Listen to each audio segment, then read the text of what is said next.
دوستو، روحانیت کی دنیا میں سب سے پہلی شرط ہے ادب۔ ادب ہی وہ کنجی ہے جو دلوں کے قفل کھولتی ہے۔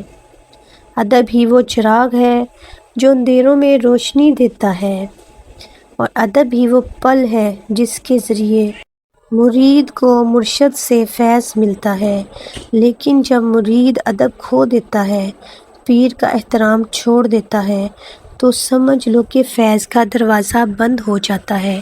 ادب کی حقیقت، ادب صرف الفاظ کا نام نہیں ہے، یہ دل کی کیفیت ہے، یہ نظر کے جھکاؤ میں ہے، یہ زبان کی نرمی میں ہے، یہ بیٹھنے، اٹھنے، دیکھنے اور سننے کے ہر انداز میں ہے۔ وہ مرشد کو دیکھ کر اپنے آپ کو بھول جاتا ہے۔ اس کی نظر میں پیر صرف ایک انسان نہیں بلکہ اللہ کی امانت ہے۔ بے ادبی کے نقصانات۔ دوستو، جب مرید ادب کھو دیتا ہے تو سب سے پہلا نقصان یہ ہوتا ہے کہ دل کی روشنی بجھ جاتی ہے، ذکر کی مٹھاس ختم ہو جاتی ہے، نماز عبادت کا ذوق چھن جاتا ہے اور دل پر ایک بھاری پردہ چھا جاتا ہے۔ یاد رکھو، علم بے ادب کے دل میں نہیں ٹھہرتا، فیض بے ادب کی روح میں نہیں اترتا۔ صحابہ کرام رضی تعالیٰ عنہ کی مثالیں۔ صحابہ کرام نے حضور صلی اللہ علیہ وآلہ وسلم کے ساتھ کیسا ادب کیا۔ وہ نبی کریم صلی اللہ علیہ وآلہ وسلم کے سامنے آواز بلند نہیں کرتے تھے، حتیٰ کہ قرآن میں حکم آیا ہے، اے ایمان والو، اپنی آوازیں نبی کی آواز سے بلند نہ کرو۔ یہی تعلیم ہے کہ مرشد کے سامنے بھی اپنی خواہش، اپنی رائے اور اپنی زبان کو قابو میں رکھو، کیونکہ بے ادبی صرف الفاظ سے نہیں، نیت اور رویے سے بھی ہو جاتی ہے۔ اولیاء اللہ کے واقعات۔ اولیاء اللہ کی زندگی میں ادب کی ایسی مثالیں ملتی ہیں کہ عقل دنگ رہ جاتی ہے۔ حضرت خواجہ نظام الدین اولیاء رحمۃ اللہ علیہ فرماتے تھے کہ ہم نے جو کچھ پایا اپنے مشائخ کے ادب سے پایا، یعنی اگر ادب نہ ہوتا تو ساری محنت ضائع ہو جاتی۔ بے ادبی کی صورتیں۔ اب سوال یہ ہے کہ بے ادبی کیسے ہوتی ہے؟ کبھی زبان سے، کبھی آنکھوں کے اشارے سے، کبھی نافرمانی سے اور کبھی غیبت یا اعتراض سے۔ یہ سب چیزیں ادب کے خلاف ہیں اور فیض کے راستے میں رکاوٹ بنتی ہیں۔ بے ادبی کا انجام۔ دوستو، بے ادب کا انجام ہمیشہ خسارہ ہے۔ وہ علم سے محروم ہوتا ہے، ذکر سے بے ذوق ہوتا ہے، دل سے بے نور ہوتا ہے اور آخر کار مرشد کی نگاہ و کرم سے بھی محروم ہو جاتا ہے۔ ادب کی طاقت۔ لیکن جو مرید ادب کے ساتھ رہتا ہے، اس کا سینہ علم سے بھر دیا جاتا ہے، اس کی روح کو روشنی ملتی ہے اور مرشد کی نگاہ سے اس کی تقدیر بدل جاتی ہے۔ ادب وہ دولت ہے جس کے سامنے دنیا کی ساری دولت بھی بیکار ہے۔ دوستو، یاد رکھو، مرشد کے ادب کے بغیر کوئی مرید کامیاب نہیں ہو سکتا۔ اگر فیض چاہتے ہو تو ادب کو لازم پکڑو، اگر روشنی چاہتے ہو تو دل کو ادب سے منور کرو، اگر مرشد کی نگاہ چاہتے ہو تو عزیز بنا لو۔ لیکن سنیں، بات یہاں پہ ختم نہیں ہوتی، بلکہ اس سے زیادہ اہم بات یہ ہے کہ روحانیت کی دنیا میں سب سے پہلی شرط ہے ادب۔ ادب صرف ایک لفظ نہیں بلکہ یہ دل کی کیفیت ہے، یہ عطایت کی روح ہے، یہ عطایت کی بنیاد ہے۔ دوستو، روحانی راستے پر سب سے بڑی کامیابی تب ملتی ہے جب مرید اپنے مرشد کے بتائے ہوئے راستے پر قدم بہ قدم چلتا ہے۔ لیکن جب اتباع میں کمی آ جاتی ہے، جب مرید مرشد کی ہدایات پر عمل نہیں کرتا، تو سمجھ لو کہ فیض آدھا ہی رہ جاتا ہے اور منزل کبھی نہیں ملتی۔ ابتداء کی حقیقت۔ اتباع کا مطلب ہے محبت کے ساتھ ماننا، یقین کے ساتھ عمل کرنا اور صبر کے ساتھ اپنے آپ کو مرشد کی راہ پہ ڈال دینا۔ اتباع صرف ظاہری بات نہیں، یہ دل کی کیفیت ہے۔ جب دل مطمئن ہو تو قدم بھی مطیع ہو جاتے ہیں۔ باقی اہمیت یاد رکھو، اتباع کے بغیر صحبت بے فائدہ ہے اور محبت کے بغیر اتباع ادھوری ہے۔ محض مرشد کی محفل میں بیٹھنا کافی نہیں، اصل فائدہ تب ہے جب مرید مرشد کے ہر حکم پر سر جھکا دے۔ اتباع میں کمی کی وجوہات۔ پیارے ناظرین، اتباع میں کمی کیوں آتی ہے؟ اس کی کئی وجوہات ہیں۔ کبھی دنیا کی محبت غالب آ جاتی ہے، کبھی نفس حکم عدولی پر اکساتا ہے، کبھی سستی اور کاہلی آڑے آتی ہے، اور کبھی مرید کو مرشد کی باتیں مشکل لگتی ہیں۔ یہ سب چیزیں مل کر مرید کو اتباع میں کمزور کر دیتی ہیں۔ صحابہ کرام کی اتباع دوستو اگر دیکھنا ہے کہ اتباع کیا ہے تو صحابہ کرام نبی کریم صلی اللہ علیہ وآلہ وسلم کی ہر بات پر جان قربان کرنے کے لیے تیار رہتے تھے۔ کوئی سوال نہ کرتے، صرف سنتے اور مان لیتے۔ کسی اتباع نے انہیں دنیا کا سب سے بڑا مقام عطا کیا۔ اللہ کی طرف سے بھی حکم ہے کہ اپنے مشائخ کے اتباع کو لازم پکڑو۔ حضرت بسطامی رحمۃ اللہ علیہ فرماتے تھے کہ میں نے جو کچھ پایا اپنے مشائخ کی باتوں پر عمل کر کے پایا، یعنی علم بھی اتباع سے ملا، فیض بھی اتباع سے ملا، اور قرب الہی بھی اتباع سے ملا۔ اتباع میں کمی کے نتائج۔ جب مرید اتباع میں کمزور ہو جائے تو سب سے پہلے اس کی دل کی روشنی کم ہو جاتی ہے، ذکر بے ذوق ہو جاتا ہے، محفل بے رونق لگتی ہے، اور عبادت ایک بوجھ محسوس ہونے لگتی ہے، یعنی فیض رک جاتا ہے اور راستہ مشکل ہو جاتا ہے۔ اتباع کا انعام۔ لیکن جو مرید اتباع کو لازم پکڑ لے، اس کے لیے کرامت یہی ہے کہ مرشد کے فیض سے اس کی زندگی بدل جاتی ہے۔ اتباع میں طاقت ہے، یہ دل کو سکون دیتی ہے، روح کو نور بخشتی ہے اور بندے کو اللہ کے قریب کر دیتی ہے۔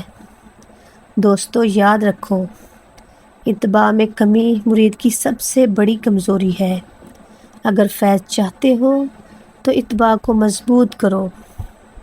اگر روشنی چاہتے ہو تو اس علاقے سے دل لگا لو۔ اگر اللہ کی قربت چاہتے ہو تو اپنے پیر کی پیروی میں کوتاہی نہ کرو۔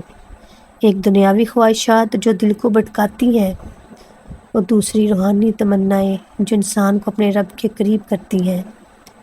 مرید جب اپنے پیر کے در پہ آتا ہے تو اصل مقصد یہ ہونا چاہیے کہ وہ دنیا سے بے رغبت ہو اور آخرت کا مسافر بنے، لیکن اکثر ایسا ہوتا ہے کہ مرید بھی دنیاوی تمناؤں کے بوجھ کے ساتھ پیر کے در پہ آتا ہے۔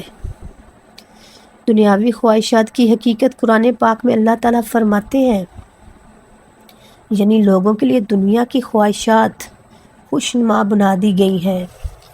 یہی خواہشات کبھی مال کی صورت میں، کبھی شہرت کی صورت میں، اور کبھی کبھی اقتدار کی صورت میں انسان کے دل کو اپنی گرفت میں لے لیتی ہیں۔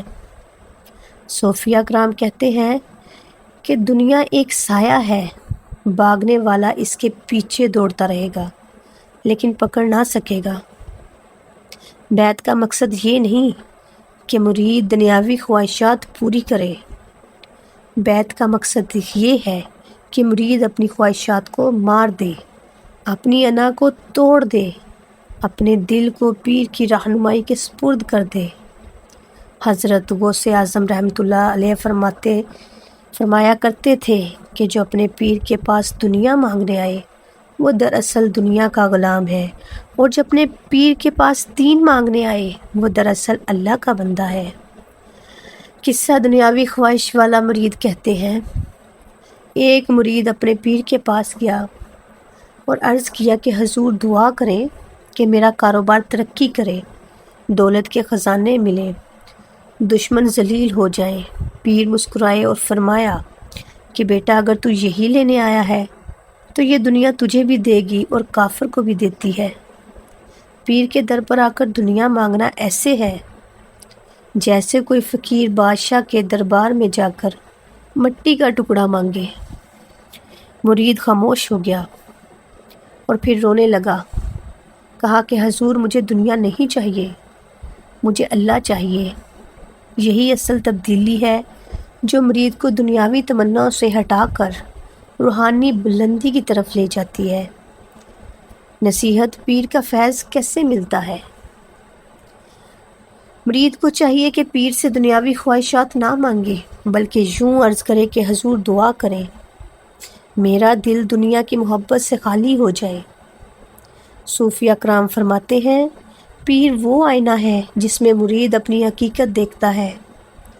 پیر وہ چراغ ہے جس کی روشنی مرید کے دل کو روشن کرتی ہے، لیکن اگر چراغ کے سامنے دنیاوی تمناؤں کی دیوار کھڑی کر دی جائے تو روشنی دل تک نہیں پہنچتی۔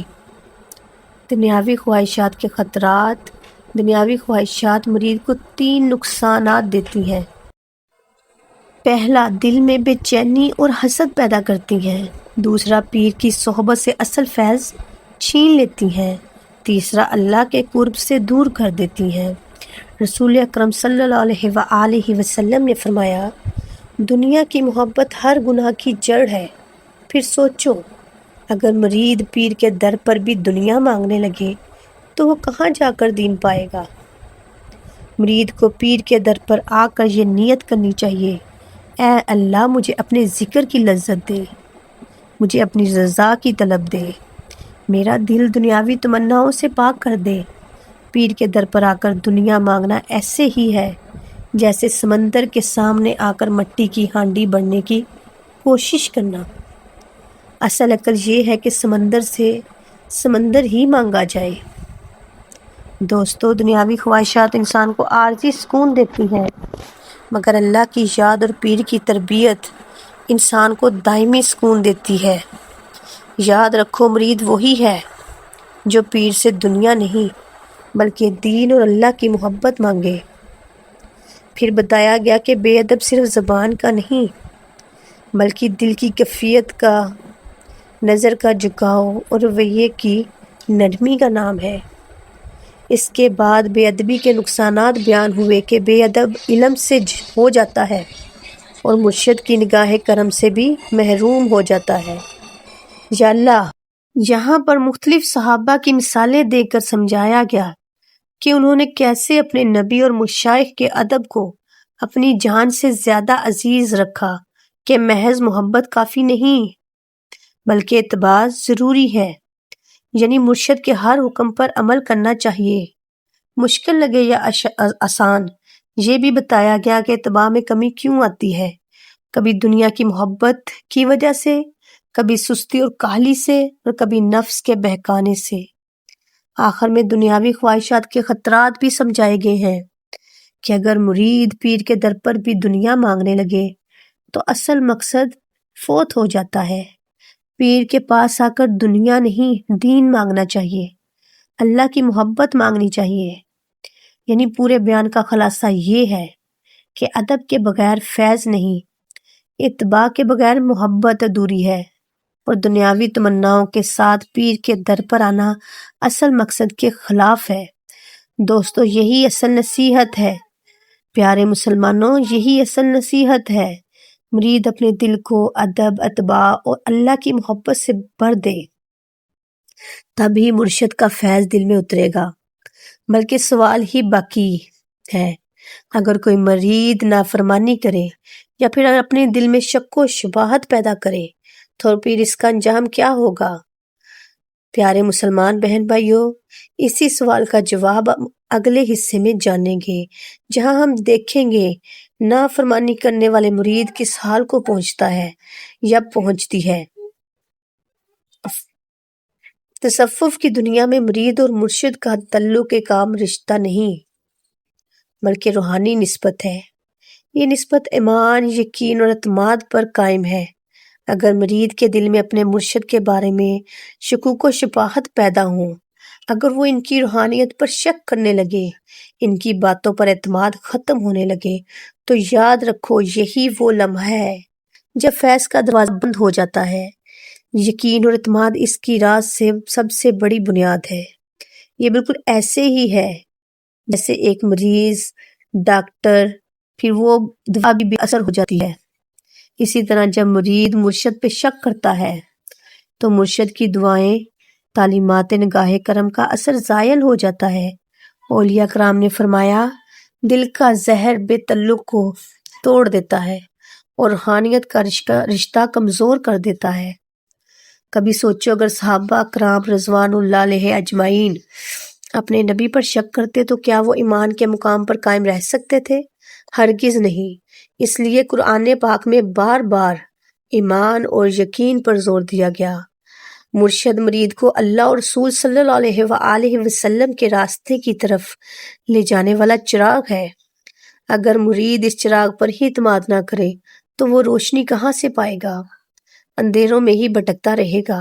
شکوک کا آغاز ہمیشہ چھوٹی چھوٹی باتوں سے ہوتا ہے۔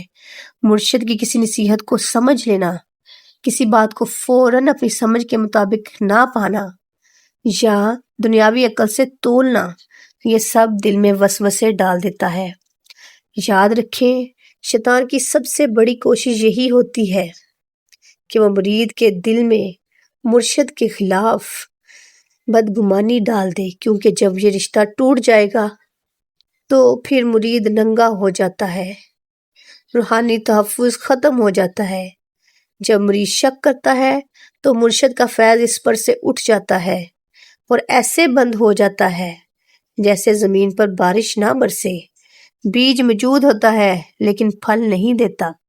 ولی اللہ کی محفل میں بیٹھنا ایسے ہے جیسے خوشبو کے باغ میں چلنا، لیکن اگر دل میں شک ہو تو خوشبو بھی ناک تک نہیں پہنچتی۔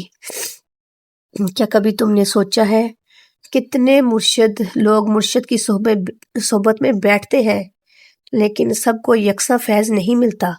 وجہ کیا ہے؟ وجہ یہی ہے کہ کچھ کے دل مطمئن ہوتے ہیں اور کچھ کے دل میں شکوک سے بھرے ہوتے ہیں۔